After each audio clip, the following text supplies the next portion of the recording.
the necessities. They've just got no choice. My next guest is the founder and director of Joust. And we often hear about interest rates that are going up. Generally, they're on the ascension. But what does this really mean to the average person? Well, let's find out. Let's talk to Mark Bevan. Mark, it's good to have you on the show. Yeah, good morning, Leon. So, how wide are the interest rates and how do they affect us? Oh, look, people with large home loans are absolutely, facing a real pinch in terms of, these recent rate rises and more rate rises to come. And you see, as the cost of property goes up, sometimes that can be favourable, but you've still got to afford the mortgage. Tell me, is there a default rate that is getting worse? Is it that people are not managing, or are they giving up things in order to afford those sort of rates? It's still early days, I think, in terms of potentially arrears and default and mortgage stress data for the banks. The positive, of course, is that we came off such low rates in recent years. So there's probably two elements of the population, Leon. Those people that have had home loans for a couple of years, they've probably benefited in two ways. That their rates have their repayments have probably been more than they've needed to make because of the low rates. And also, of course, what we've seen is the value of their properties going up. But the people that will be really challenged, of course, will be the people that have potentially bought new homes or taken out large mortgages in the last 6 or 12 months, where they were probably hoping that the rates would remain low, and clearly that's not the case. What's this going to mean? Well, we've done some sums. We're forecasting this afternoon that the Reserve Bank will lift the cash rate again by another 50 basis points. We'd expect that, but the banks and the lenders to pass that on to borrowers in full. So if you've got a mortgage of about $500,000, you're going to be looking at your monthly repayments going up by another $200 a month. $200. And the tough thing is that that's every month, and that's on top of the $200 from last month. And potentially, if rates go where a lot of the economists are forecasting, the cash rate could well be 2.35% by the end of this year, which is another full 1% after the 50 today. I did see some numbers that suggested that a lot of people are well ahead in their payments. Is that still the case? Oh, yes, that would still be the case.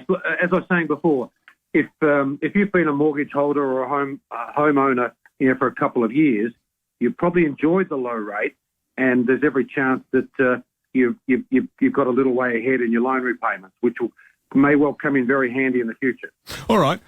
Explain to people listening this morning how these rates going up affect the ordinary community and economy, because clearly when an expense goes up that you can't avoid, something's got to go. Yes, look, I agree. I'm looking forward to hearing what your callers have got to say about your earlier question around, what are the non-essential items that households will potentially forego. But if we think about the hypothetical young person who's recently bought a property, maybe got a mortgage of $500,000, yep. If a 1.5% interest rate rise over this year, which we think will be an absolute minimum, is taking $600 per month out of their pocket. $600 per month. That's a lot of money. Yeah, that's right. And particularly if you're a single income household, $600. I would imagine is going to lead to a lot of a lot of belt tightening and a lot of sacrifices, and in those areas that that different people will regard different things as non-essential. But the cost of going to the footy or going to the pub or heading out to the theatre, they're going to be really difficult decisions. Probably for a prolonged period. So, how many rate rises might you be expecting this year? Well, the RBA will meet 5 more times after today for the rest of the year. Yep. At Joust, we're forecasting that they may pause for one of those meetings, but the other 4, they're likely to increase rates by the standard 0.25%. So we're thinking that there's probably a whole 1% still to go for the rest of the year. Now, with these numbers, there's always a pro and a con. What's the pro for investors on these numbers? Or don't the investors get the benefit that are being charged at the other end? Yeah, the silver lining is for people that have got funds on deposit who really haven't been paid very well by the banks for a long time now in the low interest rate environment. So, the people that rely on their savings and interest earned on their deposits, things are looking positive for them. So if there's a silver lining, that would be the cohort.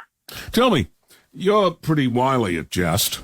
What are your predictions for where the economy is going for people? Because, the basic necessities of life are now charged as luxuries. Is this going to be the case for the foreseeable future, in your opinion? Well, inflation, that seems to be the big thing, Leon. If federal governments can get inflation under control, we're expecting there'll be a June quarter inflation number out at the end of this month. Yeah. Last quarter it was 5% odd. Overseas in the US and in Europe, they're dealing with 8 and 9% inflation. The challenge is if we can bring that back under control, the Reserve Bank will get more comfortable around neutral interest rate settings. So it's not out of the question that perhaps sometime during 2023, things could stabilise. But the inflation genie is the one that everyone really needs to watch. Well, when you say needs to watch, what does that actually mean in practical terms? Because sometimes we import other people's woes because of the global nature of economics. How is this going to work? Oh, look, there's so many things that can make it difficult to control. Wage rises is the other one, Leon. Yeah. It always feels good to get a little bit more extra in your pay packet.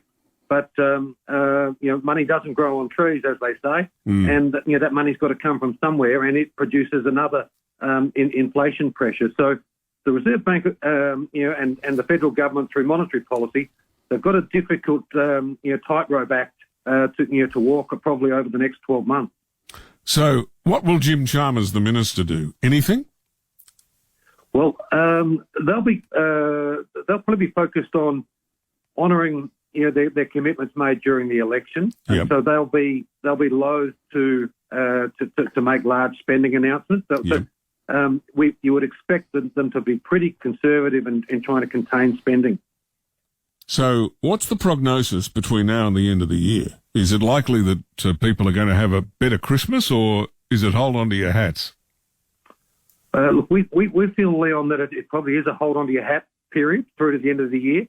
If the inflation story does stabilise, there could be some cause for, as I said, optimism during 2023. But certainly for mortgage holders and your listeners that are commuters and have got to fill their petrol tank up, it's a tough stretch.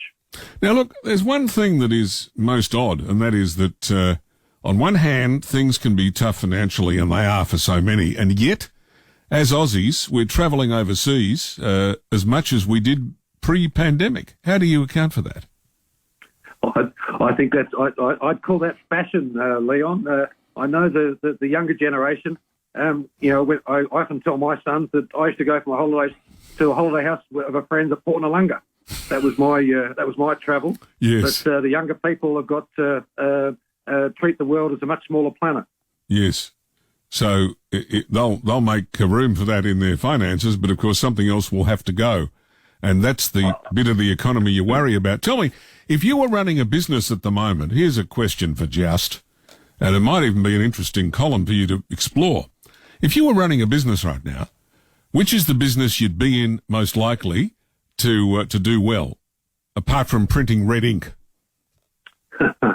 Look, again, I think it probably goes to your question that you posed for listeners a short while ago around those essential items where you've got pricing power. If your business produces something that the people deem to be essential, you've got that pricing power. You can pass on if some of your input costs are, for example, wages, electricity, fuel, etc.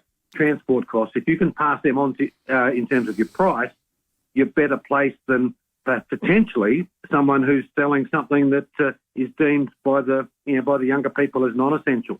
Yeah. If you were choosing to be in a business right now, what would it be? Oh, you put me on the spot there. I do Leon. that. Yes. Yes. Yeah.